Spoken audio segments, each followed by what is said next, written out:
Percuma menang besar Thailand dan Vietnam tidak dianggap, media dunia lebih soroti Indonesia, bahkan FIFA juga ikut soroti penampilan Indonesia di Piala AFF.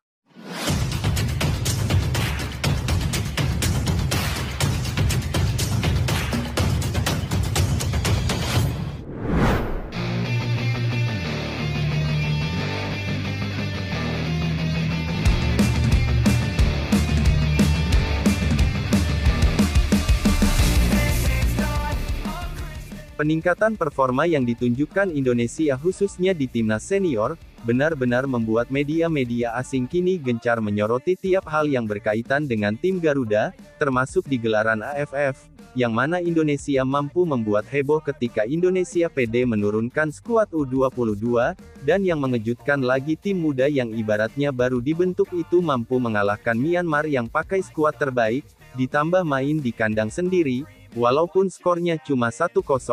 yang pasti ini menjadi awal yang baik bagi perjalanan Garuda di Piala AFF. Apa yang terjadi dengan Indonesia seolah menutupi kemenangan besar yang diraih oleh Thailand serta Vietnam di partai perdana, yang mana kedua negara tersebut bahkan tak ragu menjuluki Indonesia sebagai media darling, karena memang sebesar itu sorotannya bahkan untuk sekelas Piala AFF saja FIFA sampai membuat postingan khusus. Sebelum ini pun Indonesia jadi satu-satunya negara ASEAN yang banyak dibahas di media-media besar, seperti ESPN, 433, sampai akun FIFA itu sendiri.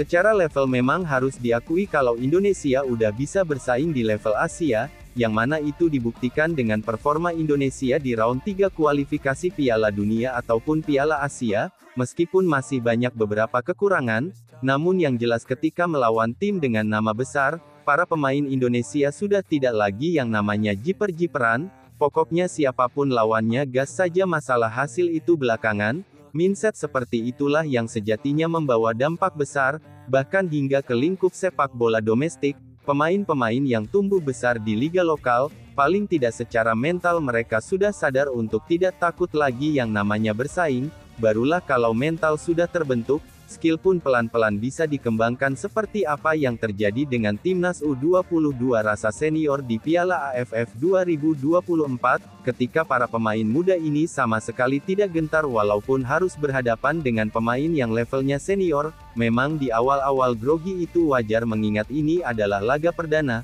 tapi secara umum di laga versus Myanmar para pemain muda beneran tampil Spartan, dan itu sukses bikin pemain-pemain Myanmar frustasi sampai bisanya cuman main kasar.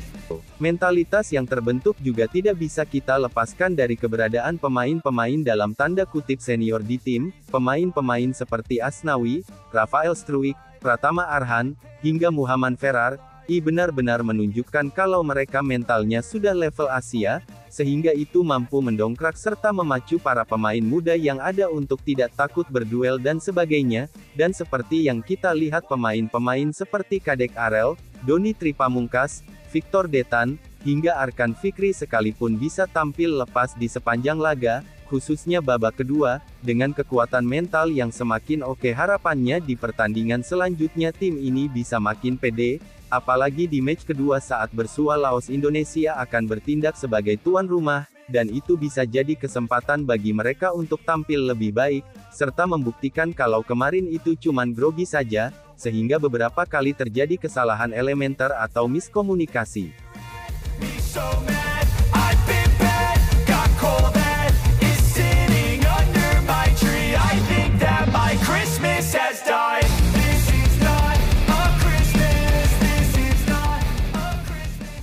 Melihat segala realita yang ada, maka hal yang wajar jika sekarang ini Indonesia banyak mendapatkan sorotan, khususnya dari media-media asing ternama, apalagi saat Indonesia melakukan gebrakan dengan menurunkan skuad U22 di Piala AFF, maka membuat sorotan itu makin besar, sebab media-media asing sangat penasaran dengan penampilan tim muda ini, sesuatu yang kemudian membuat kemenangan besar Thailand serta Vietnam di match pertama, seolah sudah dianggap sebagai hal yang wajar, malah yang ada media-media besar lebih antusias menyoroti kemenangan Indonesia atas Myanmar, maka dari itu tidak heran juga kalau Thailand ataupun Vietnam menyebut Indonesia sebagai media darling, karena memang begitu banyak sorotan yang terjadi, bahkan Indonesia juga jadi satu-satunya tim ASEAN yang dibuatkan video khusus dari FIFA, serta jadi satu-satunya tim ASEAN yang kiprahnya di Piala AFF disorot FIFA, walaupun sih cuma pakai server Indo, tapi intinya seperti apa yang pernah diutarakan Presiden FIFA,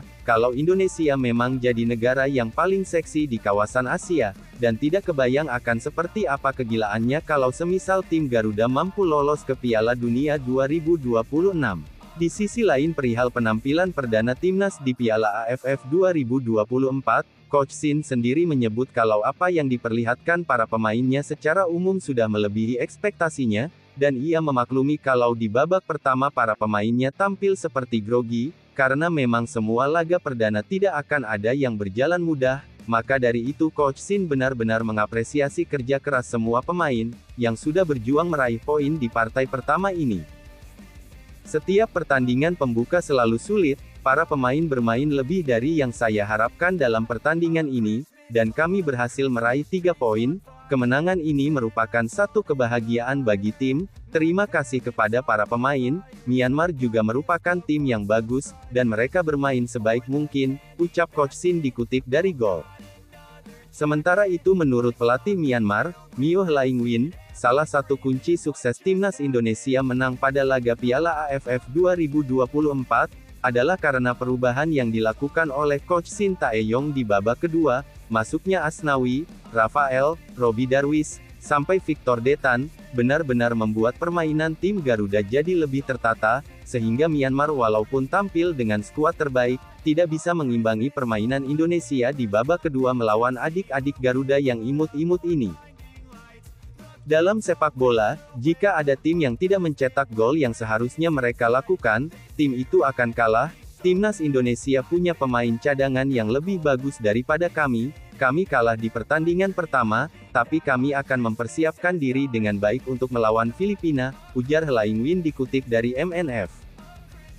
Terlepas dari apapun semoga saja grafik tim Garuda di turnamen ini bisa terus meningkat, dan semoga saja para pemain tidak ada yang mengalami cedera atau apapun, khususnya mereka yang selama ini jadi langganan masuk timnas senior di round 3, intinya main lebih klinis dan hati-hati tidak usah terlalu lama pegang bola, karena di Piala AFF kalau kelamaan pegang bola maka bukan tidak mungkin tiba-tiba ada kaki yang nyangkut ke kepala, jadi yang pasti main aman saja tidak usah aneh-aneh, dan ikuti arahan Coach Shin dengan baik.